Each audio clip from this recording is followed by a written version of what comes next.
নমস্কাৰ বন্ধু বান্ধৱীসকল, মোৰ ইউটিউব চেনেলৰ আন এটা ভিডিঅ'লৈ স্বাগতম জনালোঁ।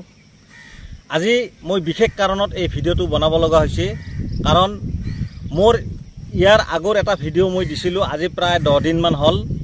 সেই ভিডিঅ'টোত হ'ল মই কি উন্নত জাতৰ শালি ধানৰ বীজ মই লৈ আহিছোঁ আমাৰ দোকানত, মই সেইটো আপোনালোকক দেখুৱাইছিলোঁ। আৰু সেই ভিডিঅ'টো খুব ভাল ধৰণে মোৰ ভাইৰেল হ'ল আৰু ভাইৰেল বৰ্তমানো হৈ আছে।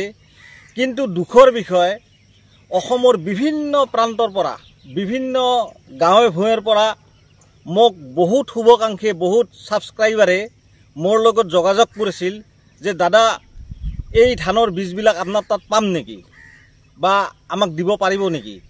এই ধৰণৰ বিভিন্ন ধৰণে মোৰ লগত যোগাযোগ কৰিছিল। গতিকে দুখৰ বিষয়, মই সেই বীজবোৰ তেওঁলোকক যোগান ধৰিব নোৱাৰিলোঁ। অৰ্থাৎ মই আপোনালোকক সেই বীজবোৰ যোগান ধৰিব নোৱাৰিলোঁ। যোগান ধৰিব নোৱাৰাৰ কাৰণ এটাই, এতিয়া চাওক, এতিয়া যদি শাক পাচলিৰ বীজ হয়, শাক পাচলিৰ বীজবিলাক 10 গ্ৰাম 20 গ্ৰাম এনেকৈ থাকে পেকেটবিলাক। সেইবিলাক যদি মই কোৰিয়াৰ কৰি পঠাই দিওঁ, সেইবিলাকত খৰচ বহুত কম পৰে। কিন্তু যেতিয়া ধানৰ বীজ মই আপোনালোকৰ কাৰণে যদি আজি ডিব্ৰুগড় বা শিৱসাগৰ বা যোৰহাটত যদি মই পঠিয়াব লগা হয়, সেই পেকেটবিলাকত 5 কিলোৰ পৰা 6 কিলো ধানৰ বীজ থাকে।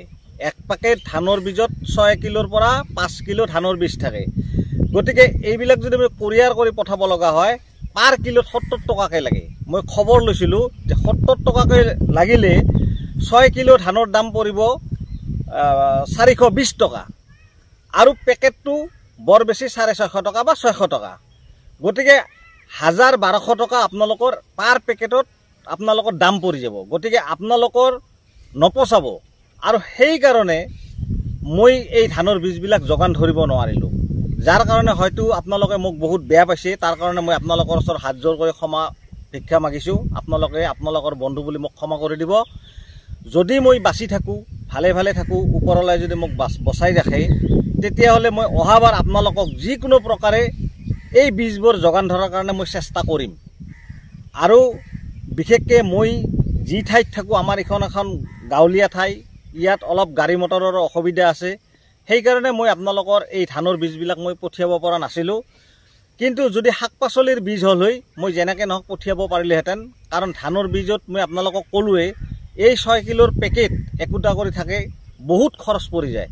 কাৰণ ইমান খৰচ পৰিব, কিছুমান ধানৰ পেকেটৰ যিটো মূল্য, যিটো দাম, তাতকৈ আপোনালোকে বহুত খৰচ বহন কৰিব লাগিব এক পেকেট ধানত। সেইকাৰণে মই আপোনালোকক এই বীজখিনি যোগান ধৰিব নোৱাৰিলোঁ। গতিকে এইবাৰ যি হ'ল, অহাবাৰ আপোনালোকে মোৰ লগত যোগাযোগ কৰিব। মই যেনেকৈ নহওক এই বীজবোৰ যোগান ধৰাৰ কাৰণে মই চেষ্টা কৰিম। গতিকে মই সেইকাৰণে আজি এই ভিডিঅ'টো আপোনালোকৰ ওচৰত লৈ আহিছোঁ। আপোনালোকে মোৰ প্ৰতি কোনো বেয়া ভাৱ নাভাবিব বা বেয়া ভাবি মোক বেয়া পাই নাথাকিব। মই আপোনালোকৰ ওচৰত হাত জোৰ কৰি ক্ষমা ভিক্ষা মাগিছোঁ। গতিকে মই এইখিনিয়ে ক'লোঁ। ধন্যবাদ।